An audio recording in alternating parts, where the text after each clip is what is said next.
Hello dear friends, ഞാൻ Hameed orbit. നമ്മുടെ വീഡിയോയിലേക്ക് എല്ലാവർക്കും സ്വാഗതം. ഈ പ്ലാസ്റ്റിക് ബോട്ടിൽ ഉപയോഗിച്ചുള്ള എലിക്കണി മുമ്പ് പല ചാനലുകളിലും വന്നിട്ടുണ്ടെങ്കിലും അതിനെല്ലാം ചില പോരായ്മകൾ കണ്ടതിനെ തുടർന്ന് നമ്മൾ ഇതിനെ ഒന്ന് പരിഷ്കരിച്ചെടുക്കാൻ പോവുകയാണ്. സാധാരണഗതിയിൽ ഇതിൽ എലി കുടുങ്ങിക്കഴിഞ്ഞാൽ ഇതിന്റെ ബോട്ടിൽ തുരന്ന് രക്ഷപ്പെടാൻ ഒരു സാധ്യത കാണുന്നുണ്ട്. അതുകൊണ്ട് നമ്മൾ ഇതിൽ അലാറം സംവിധാനത്തോടു കൂടി കുറച്ച് ഇലക്ട്രോണിക് സംവിധാനങ്ങൾ ആഡ് ചെയ്തുകൊണ്ടാണ് ഇതിനെ മോഡിഫൈ ചെയ്യുന്നത്. എലി കുടുങ്ങിക്കഴിഞ്ഞാൽ ഉടനെ തന്നെ അലാറം അടിക്കുന്ന രീതിയിലാണ് നമ്മൾ ഇത് നിർമ്മിക്കാൻ പോകുന്നത്. അപ്പൊ നമുക്ക് ഇതിന്റെ വർക്ക് ആരംഭിക്കാം. വീഡിയോയിൽ കാണുന്നത് പോലെ ബോട്ടിലിന്റെ അടപ്പിൽ നിന്നും 3 ഇഞ്ച് അകലം വിട്ട് ഇതുപോലെ 3 ഭാഗവും കട്ട് ചെയ്തെടുക്കുക. പിന്നെ നമ്മൾ ചെയ്യേണ്ടത് ഏകദേശം ഈ ഭാഗത്തായി ഒരു ഹോളും അതിന്റെ നേരെ ഓപ്പോസിറ്റ് സൈഡിൽ ഒരു ഹോളും നിർമ്മിക്കുക.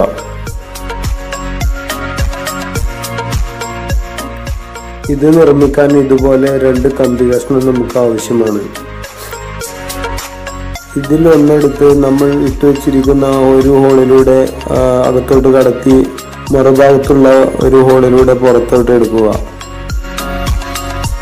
ഇതുപോലെ രസകരങ്ങളായ വീഡിയോകൾ എല്ലാ ആഴ്ചയും നിങ്ങൾക്ക് ലഭിക്കാൻ ഹമീദ് ഓർബിറ്റ് എന്ന ഈ യൂട്യൂബ് ചാനൽ സബ്സ്ക്രൈബ് ചെയ്യുക. ഇനി ബോട്ടിലിന്റെ അടയുന്ന വശത്തും 2 ഹോൾ ഇടണം. ഇനി ബാക്കിയുള്ള നമ്മുടെ ഒരു കമ്പി ഈ 2 ഹോളിലൂടെയും നമുക്ക് കടത്തി വെക്കാം. ഇനി നമുക്ക് വേണ്ടത് 2 റബ്ബർ ബാൻഡാണ്. ഇത് അടയുന്ന ഭാഗത്തെ കമ്പിയിൽ നിന്നും മറുഭാഗത്തുള്ള കമ്പിയിലോട്ട് വലിച്ചിടുക. നല്ല ടൈറ്റായി നിൽക്കുന്ന വലുപ്പത്തിലുള്ളവ വേണം നമ്മൾ സെലക്ട് ചെയ്യാൻ. ഇപ്പോൾ ഈ റബ്ബർ ബാൻഡുകൾ രണ്ടും നല്ല ടൈറ്റിൽ തന്നെ നിൽക്കുന്നുണ്ട്. ഇനി നമുക്ക് ഈ കമ്പിയുടെ അഗ്രഭാഗങ്ങളെല്ലാം ഒന്ന് വളച്ച് ഷേപ്പാക്കി കൊടുക്കാം. ഈ റബ്ബർ ബാൻഡ് ഊരി പോരാതിരിക്കാൻ വേണ്ടിയിട്ടാണ് നമ്മൾ ഇങ്ങനെ ചെയ്യുന്നത്. അപ്പോൾ നമ്മുടെ കെണിയുടെ പ്രധാന ഭാഗം നിർമ്മാണം കഴിഞ്ഞിരിക്കുകയാണ്.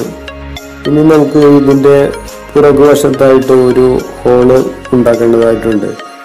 എലിക്ക് വേണ്ട ഫുഡ് വെക്കാനുള്ള ചെറിയൊരു കൊളുത്തുണ്ടാക്കിയതിനു ശേഷം നമ്മുടെ ഈ ബോട്ടിലിന്റെ അകത്തു നിന്നും പുറത്തോട്ട് കാണുന്ന രീതിയിൽ ഇതുപോലെ ഫിറ്റ് ചെയ്ത് വെക്കുക. ഇനി ബലമുള്ള ഒരു ചരടെടുത്ത് ഇതിന്റെ അടപ്പിന്റെ ഭാഗത്ത് നന്നായി കെട്ടിവെക്കാം. ഇനി ആ ചരടിന്റെ മറ്റേ അഗ്രം നമ്മുടെ ആ ചെറിയ കമ്പിയിലോട്ട് കണക്ട് ചെയ്ത് വെക്കാം. കെണിയുടെ ഭാഗം റെഡിയായി. ഇനി അലാറം സെറ്റ് ചെയ്യാം. ആദ്യം ഒരു 9 വോൾട്ട് ബാറ്ററിയും പിന്നെ ഒരു ബസറും എടുത്ത് ഗ്ലൂ ഗൺ ഉപയോഗിച്ച് നമുക്ക് ഈ ബോട്ടിലിൽ ഭംഗിയായി ഒട്ടിച്ചു നിർത്താം. ഇളകി പോരാത്ത രീതിയിൽ നന്നായി തന്നെ ഒട്ടിച്ചു വെക്കുക. ഇനി ബസറിന്റെ നെഗറ്റീവ് വയറും ബാറ്ററിയിൽ നിന്ന് വരുന്ന നെഗറ്റീവ് വയറും തമ്മിൽ ജോയിന്റ് ചെയ്ത് വെക്കുക. ഇനി നമുക്ക് ചെറിയ 2 മെറ്റൽ പ്ലേറ്റുകൾ വേണം. അത് ഞാൻ എടുക്കുന്നത് ഒരു ബാറ്ററി ക്ലിപ്പിൽ നിന്നുമാണ്.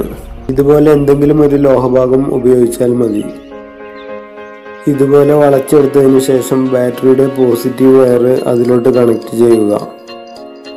എന്നിട്ട് ആ ലോഹഭാഗം ഈ കെണിയുടെ അടയുന്ന ഭാഗത്ത് നന്നായി പ്രസ് ചെയ്ത് വെക്കുക.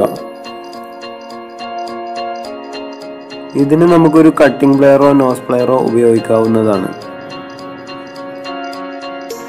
അതുപോലെ ബസറിന്റെ പോസിറ്റീവ് വയറിലും ഒരു ലോഹഭാഗം ഫിറ്റ് ചെയ്ത് നമ്മൾ ആദ്യം ഫിറ്റ് ചെയ്ത ലോഹഭാഗത്തിനോട് ഈ കെണി അടയുമ്പോൾ കണക്ഷൻ വരുന്ന രീതിയിൽ കെണിയുടെ പ്രധാന ഭാഗത്തായിട്ട് ഉറപ്പിക്കുക. ഇനി നമുക്കിതൊന്ന് ടെസ്റ്റ് ചെയ്ത് നോക്കാം. അലാറം വർക്ക് ചെയ്യുന്നുണ്ട്. ഇനി നമുക്ക് ഇതിന്റെ വയറുകളും കണക്ടറും എല്ലാം ഇളകി പോരാത്ത രീതിയിൽ ഒട്ടിച്ചു വെക്കാം. എലി കുടുങ്ങുമ്പോൾ തന്നെ വിവരം ലഭിക്കുന്ന വളരെ ഫലപ്രദമായ ഒരു കെണിയാണിത്. ഈ വീഡിയോ നിങ്ങൾക്ക് ഇഷ്ടപ്പെട്ടെങ്കിൽ ലൈക്ക് ചെയ്യുക. തുടർന്നും നമ്മുടെ വീഡിയോകൾ ലഭിക്കുന്നതിന് വേണ്ടി ചാനൽ സബ്സ്ക്രൈബ് ചെയ്യുക. നിങ്ങളുടെ കൂട്ടുകാർക്ക് ഷെയർ ചെയ്തു കൊടുക്കാൻ മറക്കരുത്. Thank you.